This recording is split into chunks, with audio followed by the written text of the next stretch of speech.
Hi, for this video lecture, I'm going to talk about process synchronization.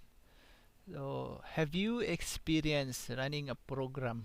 You're so sure of your code, and then when you run it, you are getting a very different result from what is expected.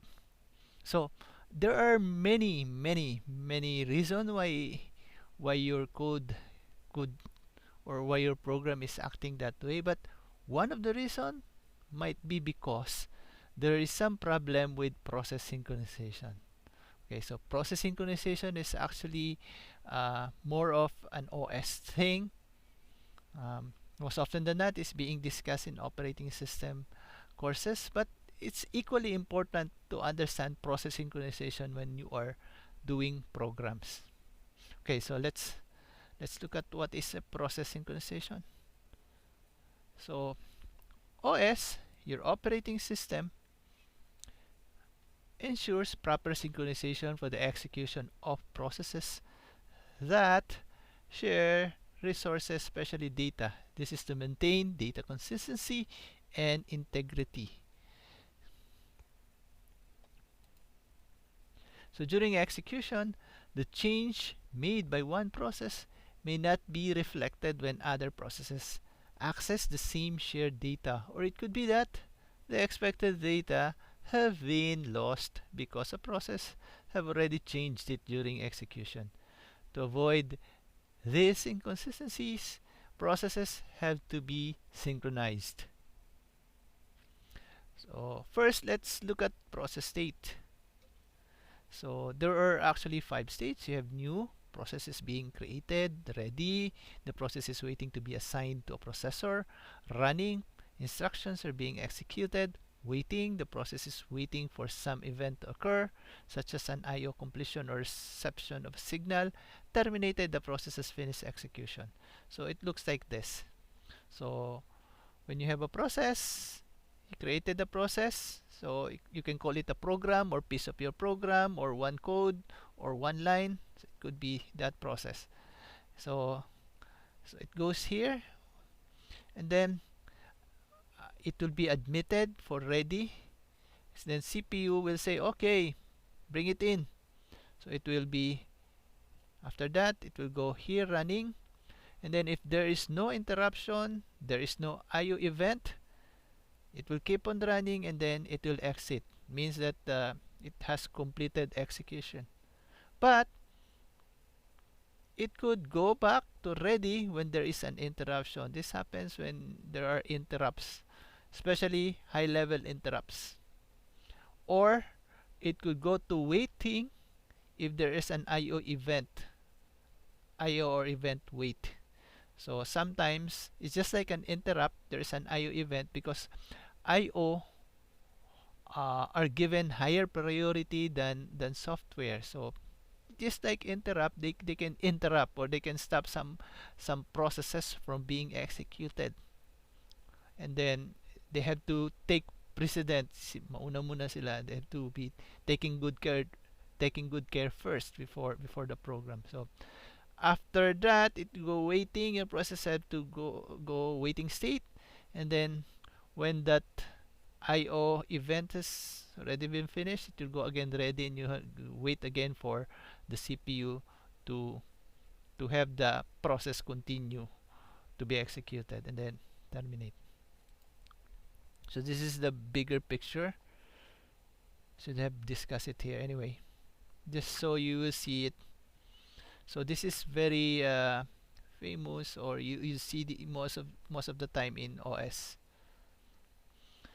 Okay, so race condition and critical section problems. So a race condition occurs when two threads access a shared variable at the same time. The first thread reads the variable and the second thread reads the same value from the variable. A critical section is the part of a program which tries to access shared resources. The critical section cannot be executed by more than one process at the same time. Operating system faces the difficulties in allowing and disallowing the processes from entering the critical section. Critical section is the part of a program which tries to access the shared resources. So, example of race condition. So, examine the following example to see how a race condition occurs. There are two threads and both are updating a shared variable called total, which is represented by the word pointer, defined word pointer ds, and then you have the memory location. This is your memory location in the assembly code. So here you have thread 1. So actually there are probably two programs or two threads, subroutine, and then one subroutine is the thread 1, the other subroutine is thread 2, or it could be two different programs that kasi when you have the CPU, it could run multiple programs at the same time, or probably it is running two programs, or two different, or one program with two subroutines. So here your thread 1 has this move EAX or extended AX. This is a 32-bit register, and then add it uses 32-bit, then JNO 003 XOR. This is just like you just making EAX 0, and then you call a certain memory location where your code is, then move the word pointer, define word pointer ds pointed by certain memory location AX, and then your thread 2, you have move EAX, then pointer, uh, same memory location, you pointing at same memory location, sub, here you are sub, here you have add, here sub, JNO, then XOR, again you call a certain code subroutine, and then move the word. Now you are saving the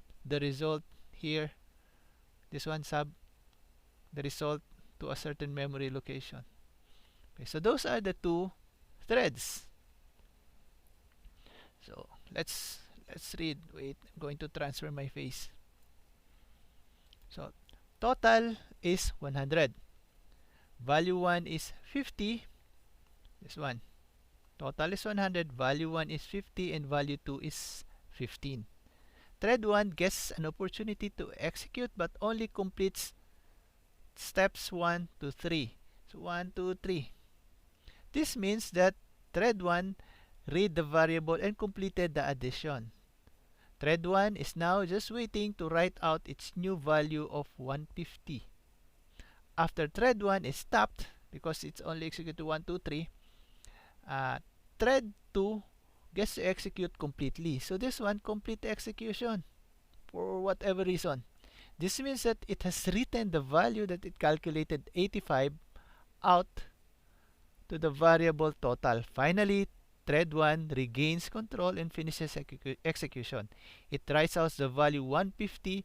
Therefore, when thread 1 is finished, the value of total is now 150 instead of 85. Okay? This error is random because it is possible for thread 1 to complete its execution before its time on the processor expires, and then thread 2 can begin its execution. If these events occur, the problem does not occur. So if thread 1 will finish execution, executing all the lines here before the thread 2 will start, then we have no problem. Thread execution is non-deterministic. Therefore, you cannot control the time or order of execution. Also note that the threads may execute differently in runtime versus debug mode. Also, you can see that if you execute each thread in series, the error does not occur.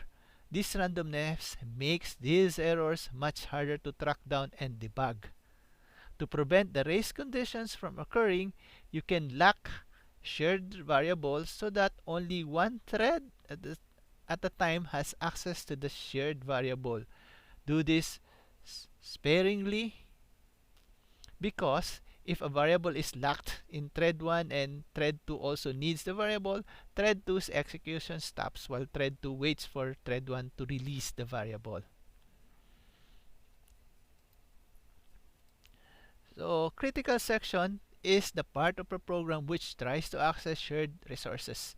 A critical section, just recalling what's the definition of the critical section. The critical section cannot be executed by more than one process at the same time. Operating system faces the difficulties in allowing and disallowing the processes from entering the critical section. Critical section is the part of a program which tries to access shared resources. So here, let's look at again the codes. So which is the critical section? So I'm going to, probably you would like to pause first and then you can come back siguro 5 seconds or 1 minute. Anyway, the critical section, I assume that you have already paused and try to answer where is the critical section, is this part, because both of the threads is trying to write something on the same memory location. Okay, a solution to the critical section problem must satisfy the following three conditions. Number one, mutual exclusion. Out of a group of cooperating processes, only one process can be in its critical section at a given point of time. Progress. It is if no process is in its critical section, and if one or more threads want to execute their critical section, then any one of these threads must be allowed to get into its critical section. Bound waiting. After a process makes a request for getting into its critical section, there's a limit for how many other processes can get into their critical section. Therefore, this process request is granted. So after the time is reached, system must grant the process permission to get into its critical section. So there are three conditions that has to be satisfied to solve critical section problem. Solution of critical section problem. Still, you have synchronization hardware. So many systems provide hardware supports for critical. Again, I'll have to transfer my face. Transfer this, transfer there. Anyway, many systems provide hardware supports for critical section code. The critical section problem could be solved easily in a single processor environment if we could disallow interrupts to occur while a shared variable resources is being modified. In this manner, we could be sure that the current sequence of instructions would be allowed to execute in order without preemption. Unfortunately, this solution is not feasible in a multi-processor environment. Most of our computers nowadays, actually almost all our computers are multi-processors or multi-core. Disabling interrupt on a multi-processor environment can be time-consuming as the message is passed to all the processors. This message transmission lag delays entry of threads into critical section and the system efficiency decreases. Another is mutex locks. Another solution. As the synchronization hardware solution is not easy to implement for everyone, a strict software approach called mutex locks was introduced. In this approach, in the entry section of code, a lock is acquired over the critical resources modified and used inside critical section, and in the exit section, that lock is released. As the resource is locked with the process executes, a process executes its critical section, hence no other process can access it. So to recap, there is a need for process synchronization to ensure consistency of data. Otherwise, you have seen the example, if you are sharing the same memory location, writing data to that memory location, then there might be a problem. A problem might occur. Then race condition occurs when two threads access the same variable. One thread reads the variable, the other writes in the same variable. And third, critical section is part of the program that tries to access shared resources. So a race condition, sorry, usually happens in a critical section. So for further reading, or you would like to watch some videos about processing, synchronized processing, or the processing, these are synchronization, process synchronization. These are some of the links that you can follow. So with that, I thank you.